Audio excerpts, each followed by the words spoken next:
हे बघा, आमचे मल्हार योद्धे दीपक भाऊ बोराडे हे 16 मार्च 2023 पासून आझाद मैदान या ठिकाणी उपोषणाला बसलेले आहेत।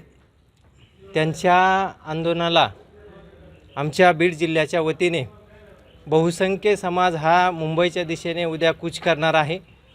त्या अनुषंगाने ही व्यापक बैठक आमच्या सर्व बीड जिल्ह्यातील मल्हार मावळ्यांनी आयोजित केलेली होती।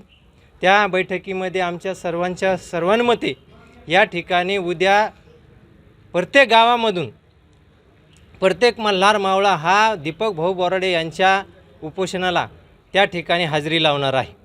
आणि आमचं जे वर्षानुवर्ष जे चाललेलं धनगर आरक्षणासाठी एसटीचं प्रमाणपत्र आमच्या हक्कासाठी आम्हाला मिळावं यासाठी प्रामाणिकपणे आणि आयुष्याचा त्याग करून आज रोजी दीपक भाऊ बोराडे हे आझाद मैदानावर आमच्या लेकरा बाळांच्या भविष्यासाठी त्या ठिकाणी त्यांच्या जीवाची प्राण आज धोक्यात घालून आमच्या भविष्यासाठी ते त्या ठिकाणी उपोषण करीत आहे। दीपक भाऊ बोराडे हे आपण जर बघितलं जालना या ठिकाणी लाखोच्या संख्येने महाराष्ट्रामधून धनगर समाज त्यांच्या एका हक्केवर जालन्यामध्ये जमा झालेला आपण पाहिलेलं आहे।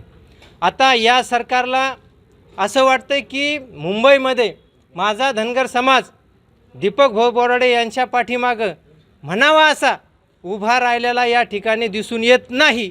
हे सरकारचं एकदम चुकीचं आणि एकदम मन म्हणजे असं सुन्न करणारं उद्देश आहे। परंतु दीपक भाऊ बोराडे यांच्या या उपोषणाला आता आपल्याला उद्या दिसेल की लाखोच्या संख्येनं मुंबईकडे आझाद मैदानला हा धनगर समाज कूच झालेला दिसणार आहे। एकच निर्णय झाला की प्रत्येक गावागावातून तळागाळातून आज पूर्ण समाज ताकदीने दीपक भाऊच्या पाठीमागे पूर्ण ताकदीने आज मुंबईमध्ये निघणार आहे। आणि आता उद्याचा रविवार आहे, उद्याच्या रविवारी आम्ही संध्याकाळपर्यंत सगळं ताकदीने निघतो, जेणेकरून सकाळच्या 9 वाजता आम्ही पूर्ण एक ताकदीने आझाद मैदानावरती पोहोचणार आहेत। आणि मुख्यमंत्र्याला एक संदेश देतो, तुम्ही मंत्रालयाला जाळ्या लावल्या असेल पण धनगर समाज आल्यानंतर हा समुद्रात उड्या मारणार आहे। त्याच्यामुळे कुठं तुम्ही प्रोटेक्शन करताल आणि ही चेतवणी आहे सरकारला, तुम्ही धनगराच्या जीवावर आजपर्यंत सत्ता भोगली, हाच धनगर समाज तुमचं खोटं उपटल्याशिवाय राहणार नाही।